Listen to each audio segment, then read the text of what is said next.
Hi guys, today we're going to learn how to fix Apple Store billing problems. First, unlock your iPhone and open the Settings app from your home screen.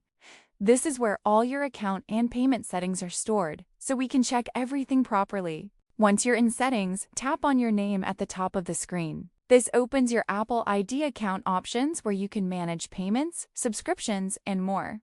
After opening your Apple ID, scroll a little and tap on Payment and Shipping.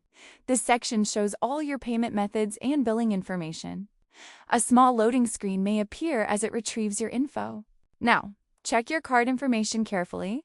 Make sure the card number, expiry date, and CVV are entered correctly. Even a small mistake can cause billing issues. Also, make sure your account has sufficient balance or funds. Insufficient balance is one of the most common reasons for billing errors. If everything seems correct here, move to the next step.